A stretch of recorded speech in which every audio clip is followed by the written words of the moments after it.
नमस्कार दोस्तों, DDA premium housing scheme 2025 launch हो चुकी है। हमने लास्ट वीडियो में भी कवर किया था कि ये 26 को आने वाला है डेट। तो अभी आप इस पे कंप्लीट बुकलेट रेफर कर सकते हैं, क्योंकि यहाँ पे 2500 का जो चार्जेस है, प्रोसेसिंग फीस जो है वो रिफंडेबल नहीं है। तो आपका माइंडसेट होना चाहिए कि आपको अप्लाई करना है कि नहीं करना है। बहुत सारे कंडीशंस हैं इसमें, तो आपको वो भी समझना चाहिए कहाँ कहाँ पे आपके फ्लैट अवेलेबल हैं, फ्लैट की प्राइसिंग कितनी है, और ये जो आपका ई ऑक्शन होने वाला है इसका मोड ऑफ डिस्पोजल क्या रहता है, और कैसे अप्लाई करना है, और क्या एलिजिबिलिटी है, कितना कोटा है। तो हर एक चीज़ के बारे में कंप्लीट जानकारी लेंगे यहाँ पे वन बाय वन।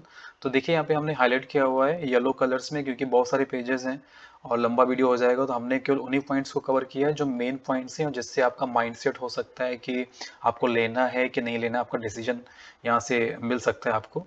तो देखिए यहाँ पे डेट ऑफ लॉन्च जो है आपका वो आपका 26 अगस्त से स्टार्ट हो चुका है, यानी कि कल से स्टार्ट हुआ है। और ग्रीन कलर में देखिए मैंने हाईलाइट किया हुआ है यहाँ पे अनाउंसमेंट ऑफ शेड्यूल ऑफ ये ऑक्शंस जो है आपका 30 को होने वाला है, और फाइनल सबमिशन जो है वो 26 है। तो 26 अगस्त से 26 सितंबर आपका स्टार्ट एंड एंड है final submission. But announcement of schedule e auction होगा आपका 30 सितंबर का। तो ये थोड़ा सा यहाँ पे क्लियर कर लीजिए। ओके, उसके बाद चलते हैं नीचे। यहाँ पे देखिए any changes in above schedule will be notified only on DDA website. तो आपको केवल डीडीए की वेबसाइट पे जाके चेक करना है, कोई भी स्पैम या कोई गलत जानकारी से रिफर नहीं करना है आपको। हमेशा वेबसाइट पे लॉगिन करके रिफर करना चाहिए। अभी चलते हैं नेक्स्ट पेज पे, जो भी हाईलाइट्स रहेंगे। यहाँ एक हाईलाइट्स पॉइंट मैंने यहाँ पे क्या हुआ है, अब यहाँ पे देखिए as is where is basis means आपका होता है कि जो जिस कंडीशन में है फ्लैट आपको उसी कंडीशन में मिलेगा। आप ये नहीं बोल सकते कि यहाँ पे ये कुछ टूटा हुआ है या यहाँ पे दरवाजा टूटा हुआ है कुछ ऐसा, तो ऐसा आप नहीं कह सकते। आपको जो भी कंडीशन है आप जाके देखिए, विजिट करिए, उसके बाद आप डिसाइड कर सकते हैं। तो ये as is where is basis के बेसिस पे ही आपको ये दिया जाएगा। और आपका जो कॉस्ट ऑफ ई ऑक्शन है इसका बिडर्स का आप फॉर्म डाउनलोड कर सकते हैं। इसका आप डीडीए की वेबसाइट्स में भी है, और e services dot D D A dot O R G dot in में भी आपको मिल जाएगा। तो वहाँ से भी ये डॉक्यूमेंट डाउनलोड कर सकते हैं। अभी चलते हैं नेक्स्ट पॉइंट पे। हाँ, जो एलिजिबिलिटी है यहाँ पे देखिए एक बहुत ही अच्छी कंडीशन है। 5.3 को कब कवर करूंगा मैं, क्योंकि 5.1 एक नॉर्मल कंडीशन रहता है, नॉर्मल नॉर्म्स रहता है कि इंडियन होना चाहिए। बट 5.3 जो है ये मैंने देखा है कि कई सारी योजनाएं जो अभी चल रही हैं यूपी में या दिल्ली में, कभी क्या रहता है कि आपके पास फ्लैट ऑलरेडी होना नहीं चाहिए, प्लॉट ऑलरेडी होना नहीं चाहिए अथॉरिटी के साइड से, राइट। बट यहाँ पे अगर आप देखोगे there shall be no restrictions with regard to owning an land build a property in Delhi, right. So आपके पास कोई ऐसा रिस्ट्रिक्शन नहीं है। अगर आप पहले से ओन कर रहे हैं तो फिर भी आप यहाँ पे अप्लाई कर सकते हैं। तो ये बहुत ही अच्छी चीज़ है। 5.4 पे क्या है कि ये जो आपका अप्लीकेंट है रहेगा, उसका जो अकाउंट आप देंगे आप खुद का ही दीजिए, जो एप्लीकेशन फॉर्म भर रहा है, ओके, वही यहाँ पे फिल कर सकते हैं, दूसरा बंदा नहीं फिल कर सकता है इसको, क्योंकि जो रिफंडेबल अमाउंट आता है वो उसी के अकाउंट में जाएगा, राइट। तो आप उसको सेविंग अकाउंट से आप लिंक कर सकते हैं। The name of the applicant only in the application form ये मेंशन किया हुआ है। ओके, 5.5 को भी मैंने हाईलाइट किया है यहाँ पे। Applicant must have permanent account number that is called pan number, pan ID जो रहता है आपका, तो आपको आपके पास होना चाहिए, मस्ट है यहाँ पे। ओके, अभी चलते हैं नेक्स्ट पॉइंट पे। यहाँ पे देखिए एक 5.10 में भी मैंने कवर किया हुआ है। It may be noted that only natural persons will be allowed to participate in the e auctions. इसका मीनिंग ये है कि केवल जो व्यक्ति रेजिडेंशियल पर्पज से इसको ले रहे वही अप्लाई कर सकते हैं। ये इसमें कोई कंपनी, ट्रस्ट, सोसाइटी या कोऑपरेटिव सोसाइटीज या एनी लीगल एंटिटीज यहाँ पे अप्लाई नहीं कर सकते हैं। Shall not be allowed to participate in the e auction process. तो अगर कोई बंदा यहाँ से बिलोंग कर रहा है तो आप प्लीज़ अप्लाई मत करिएगा। ये केवल नॉर्मल रेजिडेंशियल पर्पज से है, और इंडिविजुअल पर्सन ही यहाँ पे अप्लाई कर सकता है।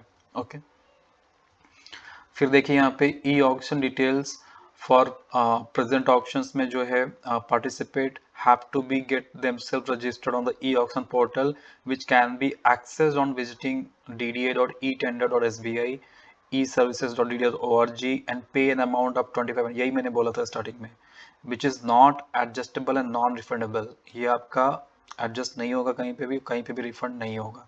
इसलिए मैं बोल रहा हूँ आप प्लीज़ कंप्लीट बुकलेट रेफर करिए, उसके बाद डिसाइड करिए कि आपको अप्लाई करना है कि नहीं करना है, अदरवाइज आपका 2500 चला जाएगा, वेस्ट हो जाएगा। ओके, तो आगे चलते हैं मेन हाईलाइट्स पॉइंट पे। ये फर्स्ट ऑप्शन है आपका, ये इस यहाँ पे मेन है, यहाँ पे फोकस करिएगा। Earnest money deposit that is called AMD options. यहाँ पे क्या रहता है, आपका जो बिडिंग रहता है, आपको यहीं पे बिडिंग स्टार्ट करनी है, इतना ही अमाउंट आपको पे करना पड़ेगा। That is called the first EMI मैं बोल सकता हूँ। आपको जो फर्स्ट ईएमडी प्रोसेस होता है, जैसे अभी अगर मैं एग्जांपल दूं अटल भूमि योजना का या फिर आनंद नगर योजना का, तो आप क्या बुकिंग अमाउंट रहता है 10% का बुकिंग अमाउंट, आप वैसे इसको समझ सकते हो कि एक तरीके का बुकिंग अमाउंट है। तो यहाँ पे LIG EHS में आपको 4 लाख देना है, MIG कैटेगरीज में आपका 10 लैक्स है, HIG में आपका 15 लैक्स है। कार और स्कूटर को मैं कवर नहीं कर रहा हूँ क्योंकि ये प्रॉपर मैंने रियल एस्टेट के लिए बनाया हुआ है, तो उसको नहीं कवर कर रहा मैं यहाँ पे। अभी चलिए नेक्स्ट पॉइंट पे देखते हैं। The EMD shall be payable online through NEFT RTGS नी payment, so that option only you can apply over there. इसका मीनिंग है आप केवल बैंक से अप्लाई कर सकते हैं, आप फिजिकली नहीं कर सकते जाके। आपको या तो NEFT करना होगा या RTGS करना होगा, ई पेमेंट करना होगा ई ऑक्शन पोर्टल पे जाके। ओके, अब देखिए 6.8.5 पे देखते हैं। The earnest money deposit paid by the bidders whose offers have not been accepted shall be returned to them without any interest। अगर मान के चलिए कि आपका जो EMD था आपने जमा कर दिया, बट आपका ऑफर एक्सेप्ट नहीं किया गया या आपको प्लॉट नहीं मिला, फ्लैट नहीं मिला, तो क्या होगा, आपको पैसा वापस हो जाएगा but without any interest. Interest नहीं मिलेगा, जो पैसा था वही आपको वापस मिल जाएगा। कितने दिन में वापस मिलेगा क्वेश्चन आ सकता है। ये आपको 30 डेज में मिलेगा, यहाँ पे मेंशन भी किया हुआ है 30 days of the last date of the bidding. Okay, तो ये आपको पैसा वापस मिल जाएगा, इसमें कोई प्रॉब्लम नहीं होगा। बट एक कंडीशन है, मैंने हाईलाइट किया हुआ है बोल्ड में, देखिए payments must not be made through NRE accounts. जो दूसरे अकाउंट्स होते हैं NRI वालों के, तो वैसा अकाउंट्स नहीं होना चाहिए, otherwise DDA will not be responsible for any delays in refunds arising from such payments. So इसमें DDA फिर रिस्पॉन्सिबल नहीं होगा अगर कोई डिले होता है। तो मैं सजेस्ट करूंगा कि आपको सेविंग अकाउंट होना चाहिए प्रॉपर, उससे ही आप इसमें अप्लाई करिएगा तो उसमें कोई प्रॉब्लम नहीं आएगा। Only the applicants making successful payments of EMDs with the stipulated date shall be allowed to participate in the e-auction process। जिनका सक्सेसफुल पेमेंट हो जाएगा EMD में, वही लोग केवल पार्टिसिपेट कर सकते हैं ई ऑक्शन में। वहाँ पे आपको लॉगिन आईडी बनेगा, मैं नेक्स्ट वीडियो में वो भी बनाऊंगा, आप उसको रेफर कर लीजिएगा। तो वही लोग यहाँ पे पार्टिसिपेट कर सकते हैं। ओके, अभी चलते हैं नेक्स्ट पॉइंट पे। जो बिड टाइमिंग है, जो रिजर्व प्राइजेज है, the bid timing for the e auction will be announced on DDA website. DDA website आपको पता चल जाएगा, वहीं से आपको फॉलो करना है, इसमें कोई प्रॉब्लम नहीं रहेगा। अभी देखिए ई ऑक्शन 6.12.5 पे मैं रेफर कर रहा हूँ। E auction will start and end as per schedule which will be announced on DDA website. यहाँ पे देखिए मिनिमम बिड प्राइस जो है वो यहाँ पे HIG वालों के लिए 1 लाख है, MIG SFS कैटेगरी का 50,000 है, LIG EHS फ्लैट का 25,000 है। तो ऐसे करके आपका मिनिमम बिड इंक्रीमेंट पर फ्लैट यहाँ पे दिया गया है, और इसका एक कंडीशन है कि 50 टाइम्स ही इसको आप बढ़ा सकते हैं। द मैक्सिमम इंक्रीमेंट, यहाँ पे देखिए, the maximum increment that can be placed by the bidder would be 50 times the minimum increment value as stated in the table below. आप यहाँ पे समझ सकते हैं 50 टाइम्स ही बढ़ सकता है। ओके, आप चलते हैं नेक्स्ट हाईलाइटेड पॉइंट पे। यहाँ पे देखिए बिडर्स का रिस्पॉन्सिबिलिटी क्या है। The flat are being offered by DDA on as is various basis. मैंने ऑलरेडी कवर किया हुआ था। Bidders may undertake field visits to inspect the flats at any time at their own cost. तो आपको जाके visit करना चाहिए, ये DDA भी सजेस्ट कर रहा है। अब मैंने भी बोला था फर्स्ट वीडियो में कि आपको जाके पहले देखना चाहिए, फ्लैट देखना चाहिए, कंडीशन देखना चाहिए, उसका रीसेल वैल्यू कितना है, वहाँ पे रेंटल इनकम कितनी जा रही है, वहाँ पे कोई प्रॉब्लम तो नहीं चल रहा है, कोई STP का इशू तो नहीं है, WT का इशू तो नहीं है, वाटर ट्रीटमेंट जिसको बोलते हैं, या फिर वहाँ पे कोई सीवेज का इशू तो नहीं हो रहा है, आसपास की लोकेलिटी कैसी है। तो बाकी बहुत सारी जानकारी होती है जो आपको जाकर ही पता चलता है, वीडियो से केवल आपको अंडरस्टैंडिंग मिलता है। मैं हमेशा ये बोलता हूँ आप अंडरस्टैंड करिए, बट डिसीजन हमेशा जाके लीजिए या फिर डायरेक्टली अथॉरिटी से बात करके लीजिए। ये just up for your understanding we are making this video. Okay, अभी नेक्स्ट पॉइंट पे चलते हैं। यहाँ पे देखिए जो नेक्स्ट पॉइंट आपका है रिफंड का amount, refund of EMD to applicant. देखिए अगर सक्सेसफुल अप्लीकेंट होते हैं तो वहां पे क्या रहता है, आपका no refund in case of surrender. अगर आप सरेंडर करते हो, आपका मान के चलिए आपको फ्लैट मिल गया बट फिर भी आप सरेंडर कर देते हो, तो आपको कोई पैसा वापस नहीं होगा। जो EMD था 6.8.1 पैरा पे, तो वो वही टेबल है जो टेबल मैंने दिखाई थी आपको, 4 लाख 10 लाख 15 लाख वाली वही टेबल है 6.8.1। आप वीडियो को बैक करके देख सकते हैं। तो वो जो अमाउंट है वो आपको रिफंड नहीं होगा। ओके, अगर आप सरेंडर करते हो तो प्लीज़ केयरफुली डिसीजन लीजिएगा जो भी आपको यहाँ पे डिसीजन लेना है। उसके बाद देखिए रिजर्वेशन में 15% of the flat for applicant belonging to schedule caste. Okay, 7.5% of the flat belonging to ST, तो मतलब आपका 15% जो है रिजर्वेशन वो एसटी वालों के लिए रहेगा, 7.5% जो रिजर्वेशन है वो एसटी वालों के लिए रहेगा, 1% जो है वो वॉर विडोज और उनका आर्म्ड पैरामिलिट्री सर्विसेज के लिए रहेगा, और 5% का रिजर्वेशन आपको दिव्यांगजन के लिए रहेगा। यहाँ पे मैं 8.1.4 को रिफर कर रहा हूँ। 8.1.5 में देखिए 1% यहाँ पे एक्स सर्विसमैन का भी कोटा है, तो दैट इज ऑल्सो गुड। अभी चलते हैं कैटेगरीज में। फॉर ऑल कैटेगरीज में आपको क्या क्या डॉक्यूमेंट वहाँ पे सबमिट करने होंगे। Self attested copy of pan card, ये मस्ट है। फिर आपका आएगा आइडेंटिटी प्रूफ, फिर आपका थर्ड नंबर पे आएगा आपका प्रूफ ऑफ रेजिडेंस, तो ये 3 आपको देने ही है वहाँ पे। बैंक पासबुक भी यहाँ पे मेंशन किया हुआ है, आप देख लीजिए, रिफर कर लीजिए पूरा, उसके हिसाब से आपको प्रॉपर बनाना होगा। और यहाँ पे देखेंगे रिजर्व कैटेगरी में मैं दिव्यांगजन वाला कवर किया हूँ। तो दिव्यांगजन में आप देखिए आपको एक मेडिकल का जो सर्टिफिकेट होता है जो आपको मेडिकल बोर्ड से मिलता है, तो वो आपको सबमिट करना होगा, फिर आपका रिजर्व कोटा अप्लीकेबल होगा वहाँ पे। ओके, अदर्स डॉक्यूमेंट में देखेंगे तो एनेक्सर बी है एफिडेविट में, और अंडरटेकिंग डॉक्यूमेंट भी एक है एनेक्सर सी। आगे मैं इस बुकलेट में कवर करूंगा, आपको दिखाऊंगा वो कैसा परफॉर्मा है। ओके, अभी यहाँ पे देखिए रिजल्ट ऑफ ऑनलाइन ऑक्शन जो है, the result of the online e auction shall be displayed on the DDA website, तो आपको डीडीए वेबसाइट पे ऑप्शन दिख जाएगा, जैसे ही रिजल्ट आएगा उस बारे में बताएंगे आपको।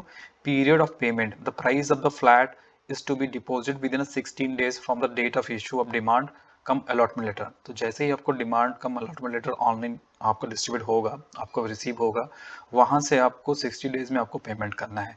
बट यहाँ पे एक रिलीफ दिया गया है, वो रिलीफ दिया गया है दिव्यांगजन को, एक बहुत ही अच्छा रिलीफ है कि आपको केवल 25% अमाउंट ही देना है टोटल प्राइस का, बाकी का जो अमाउंट 75% बचता है उसको आप लोन कर सकते हैं, और मैक्सिमम लोन जो है 15 ईयर्स का डीडीए ऑफर कर रहा है, तो बहुत ही अच्छी बात है। जो दिव्यांगजन इसमें अप्लाई करना चाहते हैं आपके लिए प्लस पॉइंट है कि आप 25% अभी दीजिए और 75% आप लोन ले लीजिए। और एक मैंने लोन का वीडियो बनाया हुआ है, आप उसको रेफर कर सकते हैं, कैसे आप प्री पेमेंट करके लोन को बचा सकते हैं। ऑलमोस्ट मैं बोलूँगा 5 से 6 साल आप बचा सकते हैं, तो वो मैंने वीडियो कवर किया था। जो मेरा अयोध्या वाला सीरीज़ है वहाँ पे मैंने कवर किया, आप उसको उस वीडियो को रेफर कर सकते हैं, समीक्षा करके है, और यहाँ पे मैं हाईलाइट भी कर दूंगा उसको। अभी चलते हैं नेक्स्ट पॉइंट पे, हाईलाइटेड वाले पे। ये देखिए पोजीशन ऑफ फ्लैट्स एंड आपका गैजेट्स में हम लोग कवर नहीं कर रहे, फ्लैट्स का है। तो जो पोजीशन है आपका 18.1 को रिफर करिए, the allottee shall be entitled to take possession only after he or she has paid all the dues and completed all the request formalities and furnished executed all the required documents mentioned in the scheme vouchers the demand cum allotment letter, right। तो ये आपको जब आप पूरा payment दे देंगे DDA को, आपको कोई भी अमाउंट बचेगा नहीं, आपने सारे डॉक्यूमेंट सबमिट कर दिए, तो आपको फ्लैट का पोजीशन मिल जाएगा। ओके, पोजीशन लेटर जो होता है will be issue through online mode only, आपको ऑनलाइन ही मिलेगा, आपको जाने का इशू नहीं है, डीडीए में जाने का कोई इशू नहीं है, कंसर्न नहीं है, आपको ऑनलाइन मिल जाएगा ये, और वहीं से आप वहाँ से आप ले सकते हैं। After insurance of possession letter allottee has to take physical possession, आपको जाके फिर फिजिकल पोजीशन लेना होगा। If the allottee does not take physical possession of the flat within 3 months, अगर आप 90 डेज में नहीं लेते हैं from the date of issue of possession letter, then he or she shall be liable to pay watch and ward charges रहता है, वहाँ पे मिनिमल चार्जेस रहता है कुछ, वो आपको पे करना होगा अगर आप वहाँ पे पोजीशन नहीं लेते हैं पोजीशन लेटर मिलने के बाद। ओके, तो उस केसेस में आपको करना पड़ेगा। एक कन्विंस डीड जो होता है बहुत ही अच्छा है कि यहाँ पे फ्री होल्ड है, लीज नहीं है, जैसे कि कहीं कहीं हम देखते हैं लीज रहता है, राइट, आपको 90 ईयर्स का लीज रहता है या फिर 40 ईयर्स का लीज रहता है, यहाँ पे लीज नहीं है, फ्री होल्ड है। तो फ्री होल्ड प्लॉट है, तो फ्लैट्स हैं, तो आप यहाँ पे कोई इशू नहीं होगा आपको। अभी चलते हैं नेक्स्ट पॉइंट पे। यहाँ पे देखिए इंस्पेक्शंस ऑफ फ्लैट जो मैंने पहले भी कवर किया था, आपको जाके देखना चाहिए। The applicants are advised to visit the site and inspect the flats and satisfy themselves with regard of location size and price of flats before applying under this scheme. तो डीडीए भी बोल रहा है ये चीज़ कि आप जाके फिर से एक्सक्यूज ना कीजिए कि हमको ये पसंद नहीं आया, हमको वापस करना है, तो उसके साथ आपका लॉस होगा। तो यहाँ पे क्या है, आप पहले जाके देखिए, यहाँ पे नंबर दिए गए हैं, आप देखिए बसंत कुंज में कुलदीप जी का नंबर है जो अलकनंदा भी कवर कर रहे हैं, ऐसे ही जसोला में कन्नू वोरा जी हैं, रोहिणी में अनिल गेरा, मनीष वर्मा है, और यहाँ पे देखिए शालीमार बाग में आप हेमंत को देखेंगे, अशोकनगर अशोक बहरी में आप चंदन को देखेंगे, द्वारका में नीरज कुमार और अफजल हुसैन है, द्वारका में दीपक जायसवाल और पुलकित अग्रवाल जी हैं, जहांगीरपुरी में प्रशांत जी हैं, नंद नगरी में आप देखेंगे नीतीश अग्रवाल, पीतमपुरा में पुनीत वैष्णव, नासीपुर द्वारका में सिद्धार्थ चौहान है, उनको आप फ़ोन कर सकते हैं, मालवीय नगर में सचिन कुमार और राहुल मीना है। आप 10 AM से, यहाँ पे टाइमिंग भी दिया गया है, मैं फिर से आपको लेके जाता हूँ। यहाँ पे 10 AM to 6 PM विद 24/7, मतलब आपका मतलब सारे 7 डेज ओपन रहेगा 10 AM to 6 PM। तो इस टाइमिंग पे आप किसी भी दिन जा सकते हैं। 7 डेज लिखा हुआ है, पब्लिक ऑन ऑल 7 डेज यहाँ पे लिखा हुआ है, आप जाके देख सकते हैं। आप जाने से पहले एक बार कॉल कर लीजिए और इनसे बात कर लीजिए, ये आपको बता देंगे कि कैसा वहाँ पे अवेलेबिलिटी है कि नहीं है विजिट की, तो उस हिसाब से आप जा सकते हैं वहाँ पे। ओके, अभी चलते हैं नेक्स्ट पॉइंट पे, हाईलाइटेड वन। ये देखिए, यहाँ पे समझते हैं प्राइसिंग का। यहाँ पे देखिए वसंत कुंज में एक ही प्लॉट है, एक ही फ्लैट है जो HIG में आता है, और उसका जो प्लिंथ एरिया आप देखेंगे 138 के आसपास है, और इसका जो प्राइसिंग है यहाँ पे लाख में दिया गया है। ओके, और ये जो प्राइसिंग है ना, ये बेस प्राइसिंग है, रिजर्व प्राइसिंग है, ये ऑक्शन में प्राइसिंग चेंज होगा, राइट। तो आप देखेंगे यहाँ पे 198 है, मतलब ऑलमोस्ट 2 CR है। ऐसे देखेंगे द्वारका सेक्टर 19B में देखेंगे आप तो 7 फ्लैट्स हैं जिनका साइज आपको 174 टू 186 है, जो जाएगा आपका 219 टू 234। ऐसे आपको जसोला देखिए, अशोक नगर देख लीजिए आप MIG में, और जहांगीरपुरी में देख लीजिए। द्वारका सेक्टर 14, 16B, 19B में सबसे ज़्यादा है, 60 हैं देखें यहाँ पे। ओके, अगर मैं कम प्राइजेस की बात करूँ तो आप देखेंगे जहांगीरपुरी, नंदनगरी, पीतमपुरा, यहाँ पे आपको 60 लाख से स्टार्ट हो रहा है। ओके, और अगर मैं SFS की बात करूँ, यहाँ पे वसंत कुंज, शालीमार, रोहिणी, अलकनंदा हो गए, और आपका द्वारका। कम प्राइजेस में यहीं पे ऑप्शन है, आप देखेंगे LIG में द्वारका सेक्टर 14, 23B में 30 लाख से स्टार्ट हो रहे हैं। रोहिणी सेक्टर 16, 20, 20, 22 में आपके 39 लाख से स्टार्ट हो रहा है। अशोक नगर, अशोका पहरी में आपका 47 से स्टार्ट हो रहा है। EHS में देखेंगे आप नासिरपुर द्वारका EHS में 66 फ्लैट खाली हैं, वहाँ पे आपको 35 लाख से स्टार्ट हो रहा है। और कार गैरेज स्कूटर में नहीं कवर कर रहा हूँ, तो ये आप रेफर कर लीजिएगा, ये प्राइसिंग है यहाँ पे। ओके, अभी देखिए ये एनेक्सर B है, एफिडेविट का परफॉर्मा है, ये आप रेफर कर लीजिए। आपको 10 रुपये का स्टाम्प पेपर पे करना होगा, ये स्टैम्प भी है, और इसमें आपको 5 रुपये का एक्स्ट्रा देना होगा। ओके, तो ये आपका एनेक्सर B का फॉर्मेट हो गया, प्रॉपर देख लीजिए, आपको बुकलेट में भी दिख जाएगा ये। ओके, इसके बाद आप ये एनेक्सर C देखिए, अंडरटेकिंग जो रहता है, इसमें भी सेम चीज़ है, 10 रुपये का आपका स्टैम्प है, और नॉन जुडिशियल रहता है स्टैम्प ये, और 5% आपका 5 रुपये का एक्स्ट्रा यहाँ पे पड़ेगा। ओके, तो ये आपका एनेक्सर C हो गया। तो दोस्तों यही था वीडियो, आप रेफर कर लीजिए, अंडरस्टैंड कर लीजिए प्रॉपर। अगर कुछ भी क्वेरी होती है तो प्लीज़ कमेंट करिएगा, हम लोग प्रॉपर रेफर करते हैं और कमेंट का रिप्लाई करते हैं, और कोई भी जानकारी चाहिए तो हम लोगों को बताइएगा। आज के लिए बस दोस्तों इतना ही, thank you all, have a great day. आप प्लीज़ चैनल को सब्सक्राइब करिए, वीडियो को लाइक करिए।